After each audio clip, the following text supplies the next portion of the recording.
السلام علیکم، welcome to my channel invisible colour.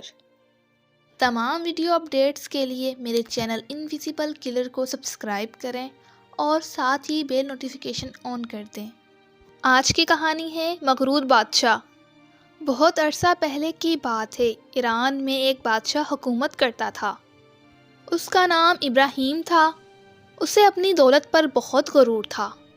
کبھی کبھی تو وہ کہتا کہ مجھ سے زیادہ اس دنیا میں کوئی بھی دولت مند نہیں ہے۔ ایک صبح وہ اپنے فوجیوں کو دیکھنے گیا اور ان کی پریڈ دیکھنے کے بعد اس نے وزیر سے کہا، آج میں شکار کھیلنے کو جاؤں گا۔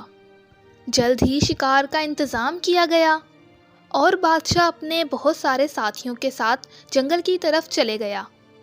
ایک ہرن کا پیچھا کرتے ہوئے بادشاہ اپنے ساتھیوں سے جدا ہو گیا، لیکن ہرن ہاتھ نہ آیا۔ وہ تھک کر چور ہو گیا اور اس کو بڑی زور کی پیاس لگی تھی۔ وہ پانی کی تلاش میں ادھر ادھر بھاگتے ہوئے ایک تالاب تک پہنچ گیا۔ جب اس نے تالاب کی طرف دیکھا تو اس کی جان میں جان آ گئی۔ وہ جھٹ کپڑے اتار کر پانی میں کود پڑا اور تیرتے تیرتے کنارے سے دور نکل گیا۔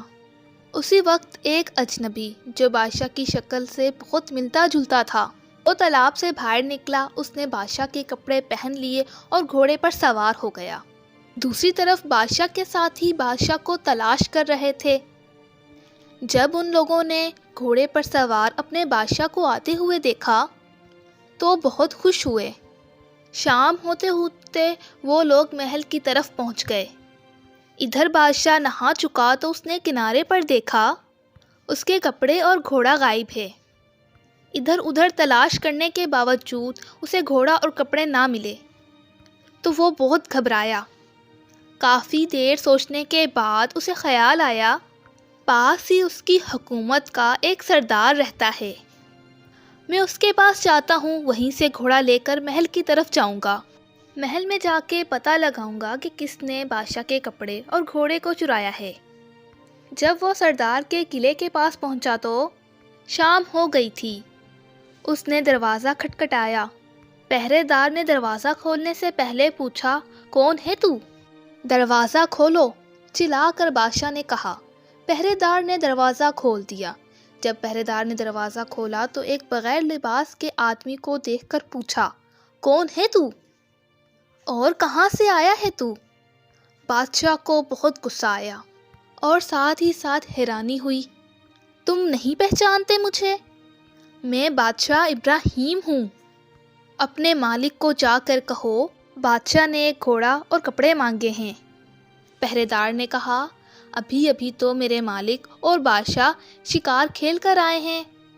میں نے اپنی آنکھوں سے بادشاہ کو محل کی طرف جاتے ہوئے دیکھا ہے۔ آپ نے بادشاہ کی بے عزتی کی ہے، یہ بات میں جا کر ابھی اپنے سردار کو بتاتا ہوں۔ تھوڑی دیر بعد بادشاہ کو محل میں لے جایا گیا اور پہرے دار نے سردار کو سارا حال بتایا۔ سردار نے پوچھا، کون ہو تم؟ کیا نام ہے تمہارا؟ گستاخ، میں تمہارا بادشاہ ہوں۔ کیا تم مجھے نہیں پہچانتے؟ ابھی تھوڑے ہی دن ہوئے میں نے تمہارا عہدہ بڑھایا ہے۔ سردار نے کہا، جھوٹا کہیں کا، خود کو بادشاہ کہتے ہو؟ میں ابھی خود بادشاہ کو محل تک چھوڑ کر آیا ہوں۔ چل بھاگ جا یہاں سے، ورنہ دھکے دے کر یہاں سے نکلوا دوں گا۔ یہ کہہ کر سردار نے اپنے نوکروں کی طرف دیکھا، نکال دو اس انسان کو باہر۔ بادشاہ باہر آ کر اپنی بے عزتی کا بدلہ لینے کا سوچنے لگا، لیکن ایسی حالت میں ابھی کچھ نہیں ہو سکتا۔ بادشاہ من من میں ہی کہنے لگا کہ اس آدمی سے میں نے کتنی بھلائی کی، پر وہ آج مجھے پہچاننے سے انکار کر رہا ہے۔ یہ سوچ کر بادشاہ کو بڑا دکھ ہوا۔ اب بادشاہ کو اپنے ایک وزیر کی یاد آئی اور وہ اس کے پاس پہنچا، مگر یہاں بھی وہی بے عزتی ہوئی جو سردار کے ہاں ہوئی تھی۔ وزیر تو یہاں تک ناراض ہو گیا تھا کہ اس نے بادشاہ کو جیل بھیجنے کی دھمکی دی تھی، لیکن بادشاہ اپنی جان بچا کر وہاں سے بھاگ نکلا۔ بادشاہ کی سمجھ میں کچھ بھی نہیں آ رہا تھا کہ یہ کیا ہو رہا ہے۔ وہ سوچنے لگا کہ محل میں نہ جانے کون بادشاہ بن چکا ہے۔ یہ خیال آتے ہی اسے بہت غصہ آیا اور وہ غصے میں محل کی طرف چل دیا۔ محل میں کھڑے پہرے دار نے اسے روکا بادشاہ نے کہا تم مجھے نہیں پہچانتے کیا؟ میں تمہارا بادشاہ ہوں۔ اگر آپ کو یقین نہیں آتا تو آپ میری انگوٹھی لے کر میری بیگم کو دے دو اور میری بیگم کو جا کر کہو کہ میرے لیے بادشاہی لباس بھیج دو۔ اور بادشاہ نے اپنے ہاتھ سے وہ انگوٹھی نکال دی۔ پہرے دار نے ڈانٹ کر کہا کہ تم پاگل ہو گئے ہو کیا؟ اس وقت بادشاہ خود بیگم کے پاس بیٹھے ہیں۔ خیر چلو میں تمہاری بات مان بھی لیتا ہوں، لیکن جو کچھ بھی ہوگا اس کے ذمہ دار تم خود ہوگے۔ یہ کہہ کر پہرے دار محل کے اندر گیا۔ اس نے بیگم صاحبہ کو انگوٹھی دی اور سارا حال کہہ سنایا۔ ملکہ تو پہلے چونکی۔ اسی ٹائم اجنبی انسان نے کہا شکار کے ٹائم میری انگوٹھی گر گئی تھی، جاؤ اس آدمی کو اندر لے کر آؤ۔ تھوڑی ہی دیر بعد بادشاہ کو اندر لے جایا گیا۔ خود اس کی بیگم بھی اسے پہچان نہ سکی، لیکن اس کے دل میں شک ضرور ہوا۔ بادشاہ نے ہمت کر کے بیگم سے پوچھا کہ تم مجھے نہیں پہچانتی؟ میں تمہارا خاوند ہوں۔ ملکہ نے بات کاٹ کر نوکروں کو حکم دیا اس بدماش کو دھکے دے کر باہر نکال دو۔ بیچارے بادشاہ کو دھکے دے کر باہر نکال دیا گیا۔ بادشاہ تڑپ اٹھا۔ زندگی میں پہلی بار اس کے غرور کو ٹھیس پہنچی تھی۔ آخر کار اس کو اپنے گرو کی یاد آئی۔ جھٹ پٹ اٹھ کر ان کے پاس جا پہنچا۔ پہلے دوسروں کی طرح گرو نے بھی بادشاہ کو نہیں پہچانا، لیکن جب بادشاہ نے اپنی زندگی کے کئی واقعات بتائے تو اس کے گرو کو یقین آ گیا۔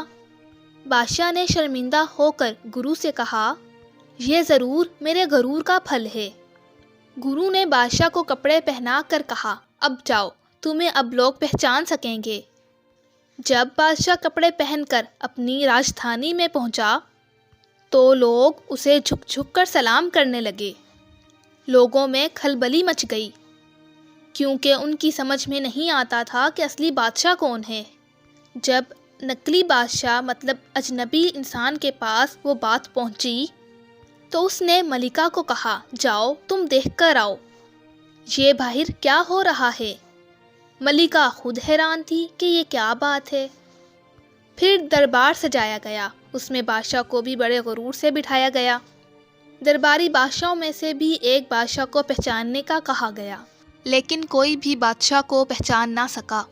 آخر اجنبی خود اٹھا، بادشاہ کی طرف اشارہ کرتے ہوئے کہا کہ اصلی بادشاہ تو تمہارا یہ ہے، لیکن چونکہ یہ اپنے غرور میں اتنا چور تھا، اسے تو خدا سے بھی ڈر نہیں لگتا تھا، اسی لیے اس کو یہ سزا دی گئی تھی۔ اب اس کا غرور ٹوٹ گیا ہے، اب میں خود اس کو اس کی گدی پر بٹھاتا ہوں۔ اتنا کہہ کر اجنبی انسان نے بادشاہ کو اس کے تخت پر بٹھایا اور اسے کہنے لگا عزت اور ذلت دونوں خدا کے ہاتھ میں ہیں۔ اگر خدا نے تمہیں کوئی مرتبہ اور مقام دیا ہے تو تم اس کا شکر ادا کرو۔ غرور اور تکبر صرف اسی ذات پر جچتا ہے، لہٰذا اپنی رعایا سے ہمیشہ حسن و سلوک سے پیش آؤ۔ یہ کہہ کر اجنبی محل سے باہر چلے گیا۔